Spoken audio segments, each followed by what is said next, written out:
Então, olha lá, outra questão do analista do Banco Central cobrou esse diagramazinho aqui, que é bem padrão, tá? Eu acho que caiu numa prova há pouco tempo da Nuclep, não sei se foi Nuclep, cadê o Léo? Já foi embora? Ah, telefone. Da Nuclep, não foi essa, Bernardo, que o Totem me mostrou? Tu mostrou esse diagrama aqui? Mas era outra prova, isso aqui foi 2006, né? Você mostrou uma prova do ano passado, eu acho. Era uma herança simples, né? Aí já vem uma das perguntas que eu queria fazer para vocês. O que significa esses relacionamentos aqui? Esse aqui para essas classes de cima. O que a gente chama de herança múltipla, tá? Ou seja, eu estou dizendo que uma classe é filha de mais do que uma classe. Beleza? Eu estava tapando a classe errada, né?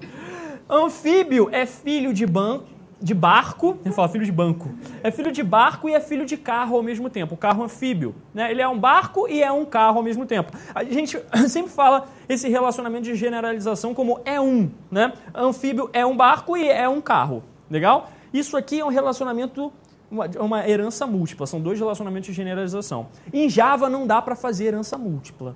Beleza? Não dá para implementar. Não é implementar. Você não pode estender duas classes ao mesmo tempo no Java. No ML, não tem problema. Em C++, também não tem problema. Tá? Aqui, herança múltipla, pessoal? Não, né? É uma classe com dois filhos. Veículo tem filho carro e tem filho barco. Beleza? É uma coisa. Então vamos ver. Aí ele está te perguntando, o diagrama acima refere-se a quê?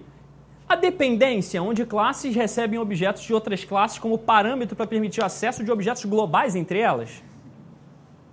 Parece que não, né? A dependência? Acho que não. Vamos ver a B. Ao refinamento, onde ocorrem várias descrições de uma mesma coisa, mas em níveis de abstrações diferentes, ou seja, abstrações tanto simples quanto complexas. Olha o refinamento aparecendo de novo. Estou falando para vocês que de vez em quando ele é cobrado, né?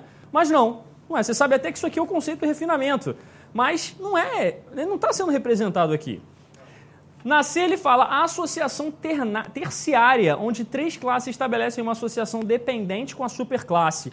Tem um relacionamento terciário aí? Não tem também, né? Na D ele fala associação recursiva, na qual subclasses se tornam superclasse em relação às subclasses dela dependentes. É recursivo isso aí? Não é recursiva entre ela mesma, o relacionamento dela com ela mesma, né? Sobrou a letra E, que ele fala generalização. É isso aqui que a gente tem, pessoal? É generalização, né? Não tem muito mistério. Só que ele fala generalização de sobreposição. O que é sobreposição aqui? É como se fosse o conceito de sobrescrita, né? Sobrescrita. Ele vai ter um método aqui, que ele vai redefinir aqui, ele vai redefinir aqui. Beleza? Sobreposição, sobrescrita.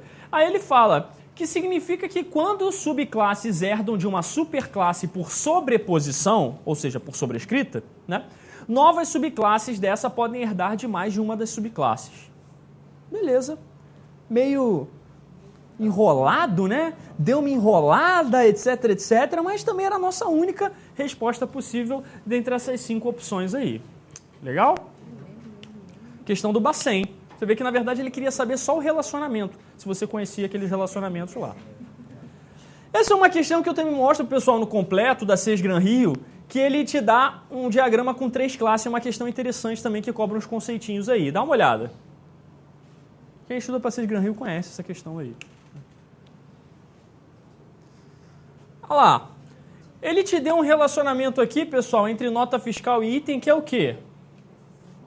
É uma composição, não é isso? Aí ele te pergunta aqui, uma instância de uma nota fiscal pode não conter item algum, verdadeiro? A nota fiscal tem que conter um ou mais itens, não é isso? Então, falso de cara. Na 2 ele fala, a relação entre nota fiscal e um item é uma composição, verdadeiro? Show! Na 3 ele fala, um item pode pertencer a mais de uma nota fiscal, verdadeiro? Por que é falso? Composição, eu posso escrever um aqui, né? Lembra lá do 0, é polêmico, etc, etc, mas posso escrever 0 ou 1 no máximo, beleza? Não posso nunca ter asterisco aqui. Tem uma questão da Petrobras famosa aqui também, que o cara foi e botou um asterisco num diagrama numa composição. estava errado. Era esse o erro da questão. Eles perguntavam várias coisas e uma delas era um erro no diagrama, pois o asterisco não pode ficar. Era esse o erro.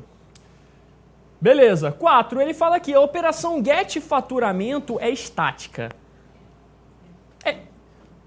Como é que eu posso dizer que ela é estática ou não? Se ela é sublinhado. Beleza. O pessoal já reclamou comigo dessa questão a beça. Todo mundo sempre reclama. Porque parece que ele é o quarto compartimento, porque o cara juntou o diabo da linha com o negócio aqui, mas não juntou desse lado. Filho da mãe. Então a resposta que a gente tem a 2 e a 4, realmente sublinhado, é estático. No Java você programa escrevendo static. Né? No Java a gente vai ter uma aula bacana aí a respeito dessa parte de estáticos aí, que eu estou até preparando já para vocês. Beleza. Para facilitar, lá, FGV 2015. Acabou de cair no concurso agora aí lá do TJ, lá de Santa Catarina. Te falou, João está preparando uma palestra sobre diagramas de classe. E criou um slide. Cada uma, né? Criou um slide com essa figura. O título correto para esse slide deve ser relacionamento de quê, pessoal? Beleza? Agregação. Mais uma aí, olha lá. A questão do Bacen de novo, lá deu de novo dando uma enrolada. Hoje em dia eu acho que as bancas estão melhorando um pouco o português. Né? Elas estão simplificando um pouco. Antigamente, assim, há uns 6, 7, 8 anos atrás, que é o caso dessa questão aqui, eles às vezes tentavam enrolar a questão enrolando o português ao invés de enrolar a questão, que é o caso de uma dessas questões aqui. Algumas bancas ainda fazem isso, como a ESAF, que a gente está comentando. Mas a FCC nem tanto hoje em dia. Dá uma lida nessa questão aí. Acabei de falar, agregação. Letra A. É que eu passei bem rápido, né? Bem rápido. Tão rápido que vocês nem viram. Eu estava olhando, eu entendi do sublinhado ali, aí eu fui olhar. A Dilma está falando que não sabia. Desculpa, essa eu não podia perder, essa oportunidade. Foi mal. Brincadeira, é A.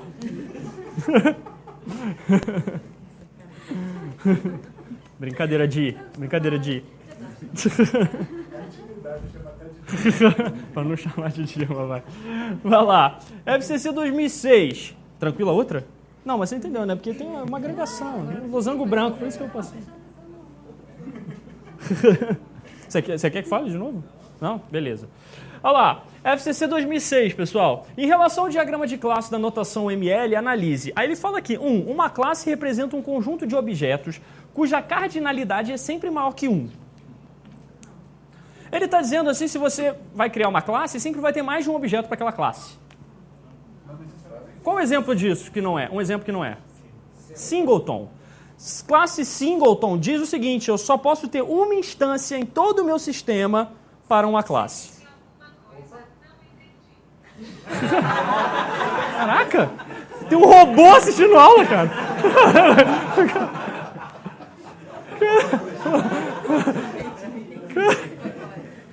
O Shiri está assistindo aula.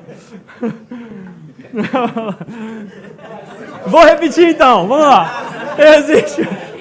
Vou repetir. Existe uma classe que a gente chama de singleton, quando ela só pode ter uma instância. Legal? Tranquilo isso? É um padrão de projeto. É o padrão de projeto que mais cai em concurso, o padrão de projeto singleton. Ele só cai...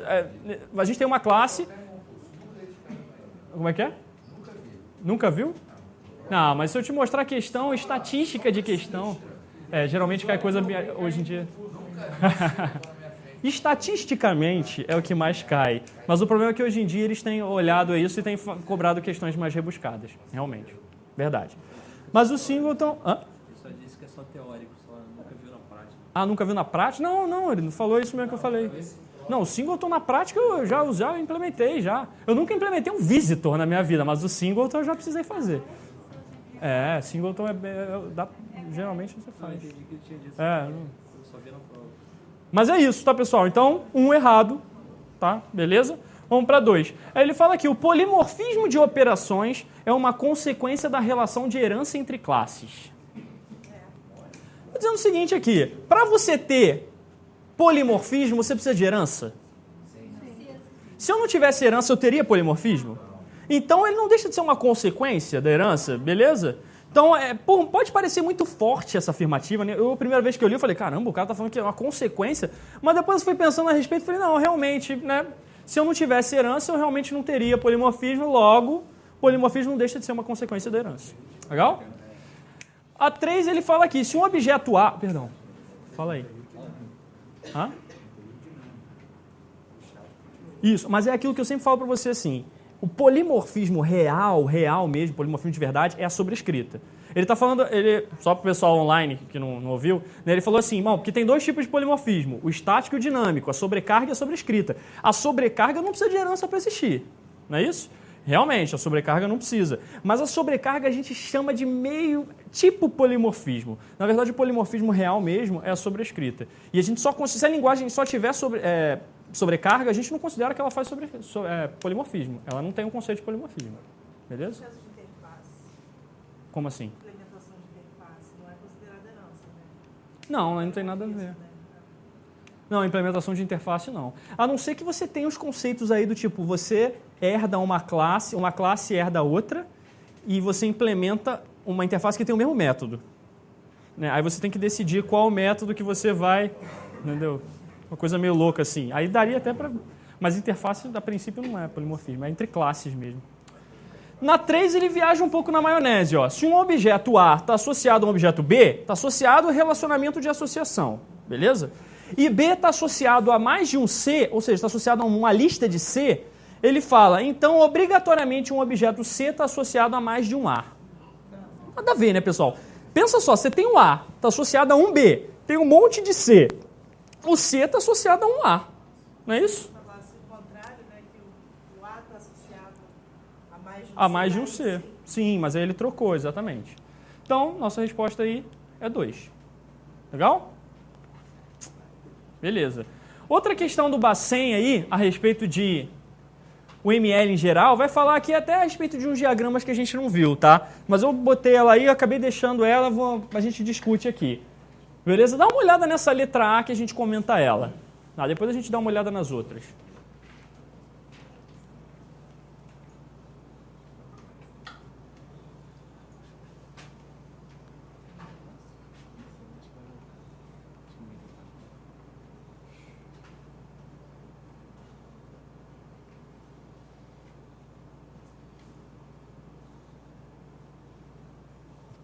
Chegou dúvida, cara? Chegou dúvida?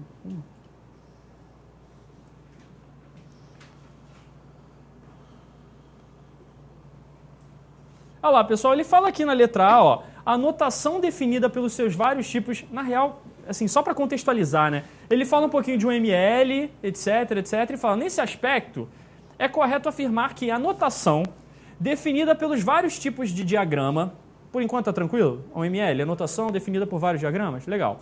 É o modo pelo qual o gerente de projeto pode descrever os vários aspectos de modelagem pelo ML. Tem uma palavra, um termo aí que me desagrada. Qual que é? Gerente de projeto. Eu nunca vi o meu gerente de projeto não modela, não. Não modela ML, não. Tá? Mas tirando isso, beleza. Se ele trocasse por um projetista, por um analista de sistemas, etc., né, passaria, mas beleza. Se num determinado projeto ele necessitar de um diagrama estático, onde a estrutura descrita é sempre válida em qualquer ponto do ciclo de vida do sistema, o diagrama de classe é a ferramenta recomendada. Beleza? Se ele precisar de um diagrama estático para mostrar isso aí que ele está falando, quero mostrar a estrutura, não é o diagrama de classe que ele vai usar? Beleza. Então, tirando esse negócio de gerente, né, de projeto, que eu também não gostei, o resto está coerente aí com o que ele diz. De novo, é uma questão mais antiga, às vezes o português não é tão bom, né? Na B, ele fala do diagrama que a gente não viu ainda, tá? Que é o diagrama de sequência. Ele fala aí que o diagrama de sequências de análises, de novo, nunca vi falar de diagrama de sequências de análises, tá? O diagrama é o diagrama de sequência. Não existe esse diagrama aqui que ele está falando, beleza? Mas ele fala, é a implementação de um diagrama de classe. Não, né? Implementação de diagrama não tem nada a ver. Não é um outro diagrama, a implementação do diagrama. Então, vamos para a próxima. Na C ele fala, o ML usa uma combinação de diagramas de estado, diagramas de sequência e diagramas de atividade para representar comportamento estático de objetos. Qual que é o erro? Estático. Hã? Comportamento estático, né? O comportamento dele parado. Nada a ver. O estático aqui está matando a questão. Beleza? Na letra D ele fala, um diagrama de sequência representa a associação sequencial entre objetos, as sequências de métodos de um objeto e a conexão dos caminhos do caso de uso. Essa era uma que daria até para você ficar um pouco na dúvida, né? Porque ele está falando aqui de... Aí você fala assim, pô, Felipe, realmente ele tem ali a associação sequencial de objetos. Mas não é associação sequencial de objetos. É a troca de mensagens entre objetos. Mas não são associações aquilo. Parecem porque são setas parecendo associações, mas na verdade são mensagens. A gente vai ver depois, numa aula mais para frente, quando falar de novo diagrama de sequência, a gente vai ver que é isso. Eu não quero, aqui no GAT, eu não quero falar várias aulas seguidas dos mesmos assuntos, tá? A minha ideia é misturar um pouco. Então, a aula que vem, por exemplo, eu prefiro falar de Java, beleza? Aí depois, mais pra frente, a gente volta a falar de outros diagramas do ML para a gente sempre ver os assuntos trocando, legal? Então, letra D está furada. Na letra E, ele fala, um diagrama de caso de uso, quando não contém elementos modelados por um sistema, mostra os diferentes relacionamentos, mas não as generalizações. Mostra as associações, mas não as dependências entre esses elementos. Verdadeiro?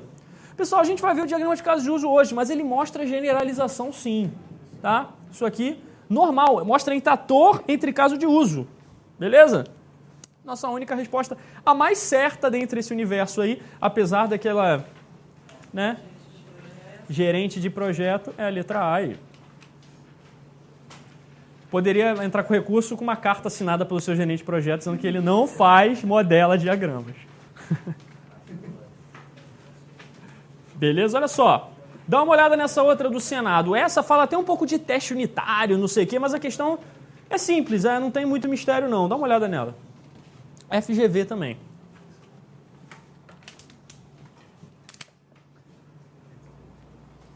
Pode? Olha lá, ele te deu duas classes aqui. Classe classe Y e classe Z e a classe X. O que é isso aqui? Herança múltipla, não é isso? A classe X é filha de duas classes. Pessoal, lembra sempre que a seta sempre aponta para o pai. Se você estiver na dúvida de quem é pai de quem, a seta sempre aponta para o pai. Lembra dessa frase? Se a seta sempre aponta para o pai, quem é o pai de X? Z e W. Legal?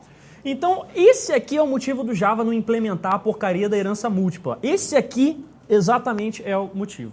Por quê? Imagina que você tem essa situação aqui e você tem o método M aqui e o método M aqui. Qual método a porcaria do X vai usar? Qual? No Java. Você ia ter que, de alguma forma, dizer para ele qual método que ele tinha que usar, não é isso? No C++ você tem que fazer isso. Você tem que definir qual método você vai usar. No caso do Java, ele não tinha como definir isso. Ele falou, não vamos nem deixar implementar a herança múltipla, que isso pode causar o problema do diamante, que é o Diamond Problem. Beleza? Eles chamam de Diamond Problem isso aí. Legal? Então tá, olha só. Baseado nesse cenário aqui, ele está falando o seguinte, X usava esse método M de Z. Usou a vida toda, teu sistema está rodando lá, ele está usando de Z. Passou um tempo e ele resolveu utilizar de Y. A questão é saber o quanto que isso vai impactar no seu sistema. Beleza? Então, olha só, ele está perguntando, nessa situação, Z vai precisar ser testada de novo? Pessoal, se eu estava usando de Z e deixei de usar de Z, eu vou testar ela para quê? Beleza? Não vou testar Z de novo. Aí ele está falando, não é necessário testar X porque ela usa o mesmo método M. Eu não preciso mais testar X? Eu não mudei, eu não estou chamando outra implementação em X, então eu preciso testar ele de novo, né? Pode estar com um comportamento estranho agora. Na C ele fala, a classe X deve ser novamente testada, pois há uma mudança de contexto. Beleza? Parece certo isso aí? Você pode falar contexto, eu acho que contexto aqui foi uma palavra que ele quis dizer uma mudança de situação. Uma mudança, foi uma palavra genérica, coringa que ele usou aí. Tá? Você pode falar, pô, mas é contexto, diagrama de contexto? Não, acho que ele não foi tão longe, tecnicamente assim. Tá? Ou seja, se você tinha uma situação que o teu sistema estava funcionando e você mudou, você precisa testar de novo isso aqui que mudou. Legal? Vamos ver a D. Ele fala, se M tiver passado no teste de unidade, então não há necessidade de testar novamente a classe X. Pessoal, tudo bem M ter passado no teste, mas e o teste de integração de M com X? Como é que fica? Só porque M passou, significa que X vai usar direito ele? Não significa, né? Na última ele fala, se Y e Z tiverem passado no teste de integração, então não há necessidade de testar novamente a classe X. Pô, não faz sentido, né? Se eu estou juntando X com Y, eu não preciso testar só porque Y e Z passaram na integração? Então, a única opção viável aí é a nossa letra C. Tranquilinho? Beleza? Então tá.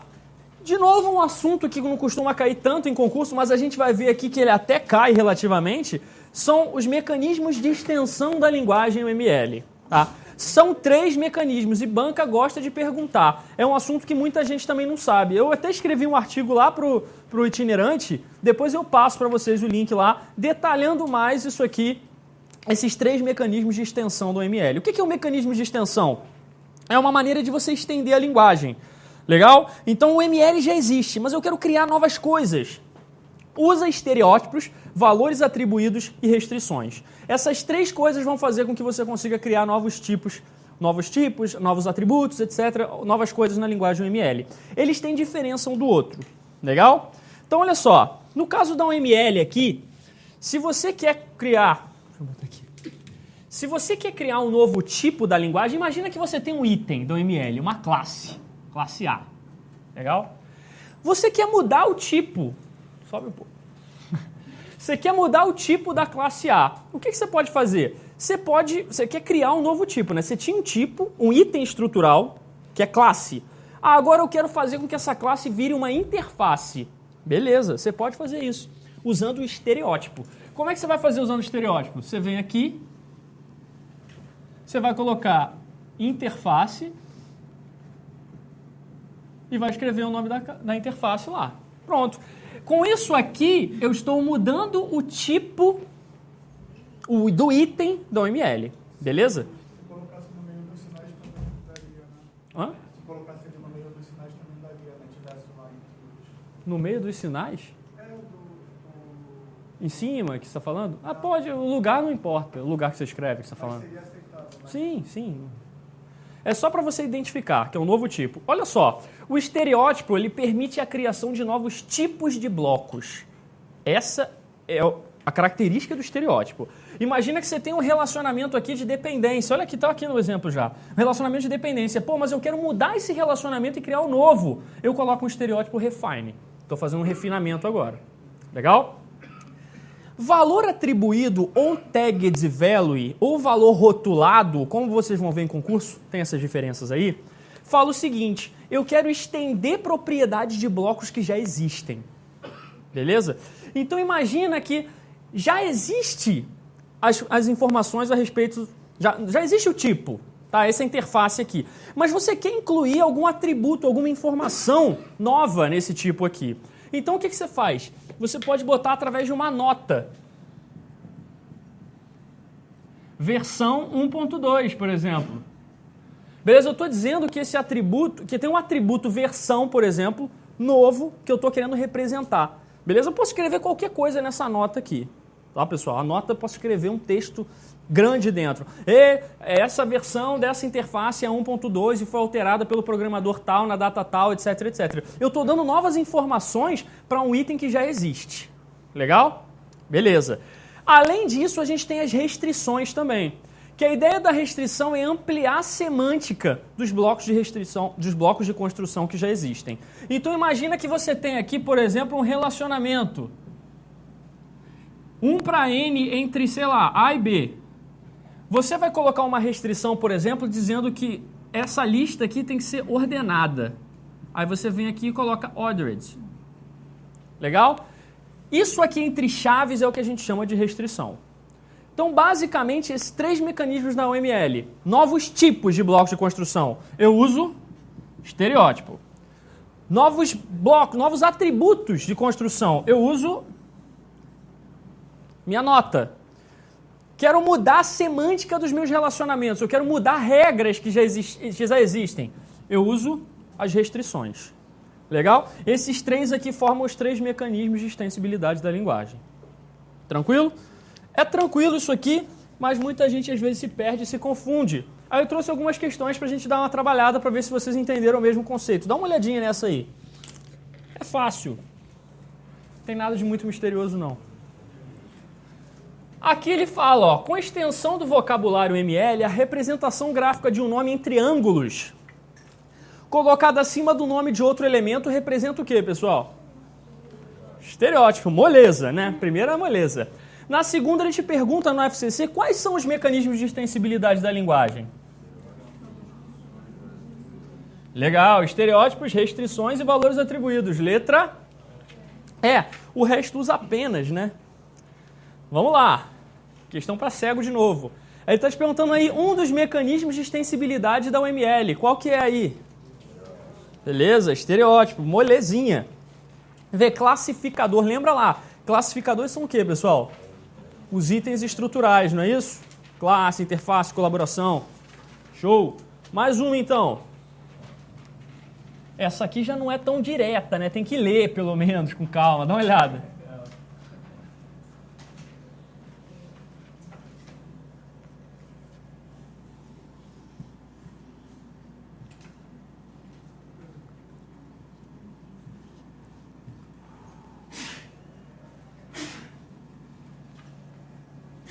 Pode? Olha lá, ele fala aqui que é propriedade que se acrescenta um elemento para especificar informações adicionais. Aí ele fala, por exemplo, o autor de uma classe, a data da classe, alguma informação, a versão da classe. Chama-se o quê, pessoal?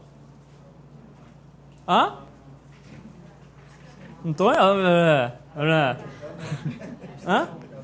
É a nota, é uma nota, não é que eu vou botar? Beleza, mas tem opção de nota aqui? Seria o quê? Tagged value, valor rotulado. Isso aqui é valor rotulado em inglês, tá? Tagged value, valor atribuído, valor, sei lá, como você quiser chamar aí. Tranquilo? Olha lá, ele ainda botou uma restrição aqui, ele ainda colocou OCL, que OCL é uma linguagem Object Constraint Language, uma linguagem para você estender o ML. Eles não é mecanismo de extensibilidade, é uma linguagem nova para você usar depois do ML, tá? Isso aqui é avançadão, beleza? Essa questão pediu para você relacionar da Imprel as informações. Essa questão mostra até no TI completo, pessoal. Dá uma olhada aí.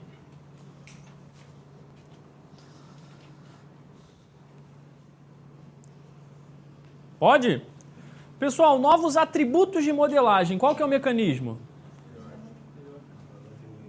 Olha lá. Olha aqui a diferença do 1 para o 2. Novos atributos e novos elementos. Atributo é informação adicional, é um atributo, é uma informação adicional, valores atribuídos. Novo elemento, aí sim o estereótipo. Novo tipo de item, novo bloco de construção. Para você ver que o estereótipo é mais forte, né? Ele cria um negócio maior. Legal?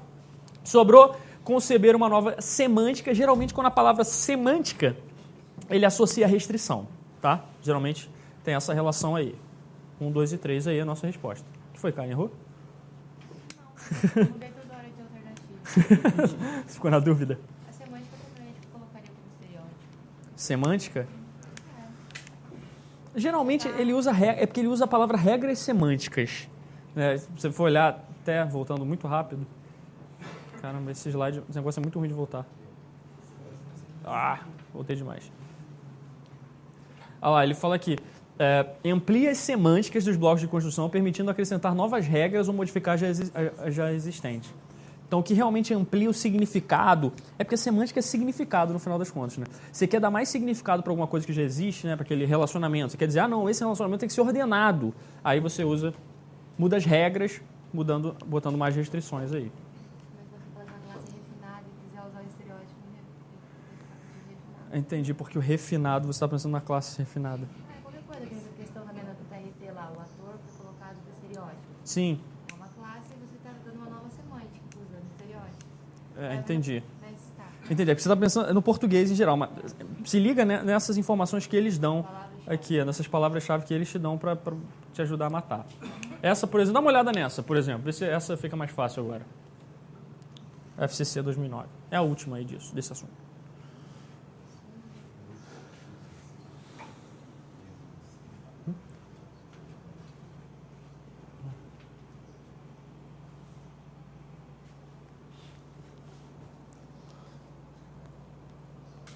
Pode? Lá, a primeira diz ampliar vocabulários que permite a criação de novos tipos de blocos de construção. O que é isso aí? Direto o estereótipo. Na 2 ele fala extensão e propriedades dos blocos de construção que permite a criação de novas informações. Beleza? Acho que é letra dada. Peraí, tá errado isso aí. Tá errado isso aí, gente. Tá errado isso aí, tá errado com certeza. Beleza? Viajei botando essa resposta. Não, é letra D, é letra D. É, já tava. Letra D, viu, gente? Viagem, não vai nesse gabarito aqui, não. Beleza? Com certeza, criação de novo tipo de blocos de construção, sem dúvida, estereótipo, tá?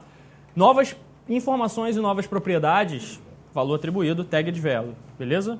Isso aqui foi um lapso. Aí.